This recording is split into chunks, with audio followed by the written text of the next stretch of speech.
Bismillahirrahmanirrahim.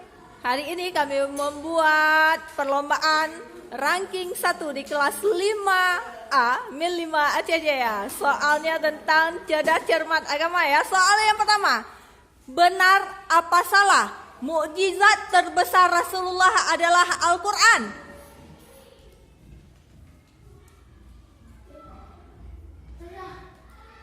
Yang jawab benar, betul semua. Yang jawab salah keluar dari arena. Soal selanjutnya, benar apa salah Nabi Isa alaihissalam hanya mempunyai ibu saja, tidak ada ayah?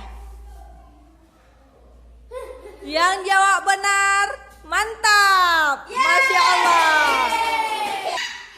Soal selanjutnya, apakah benar atau salah Nabi Musa bisa berbicara dengan Allah di Bukit Sinai?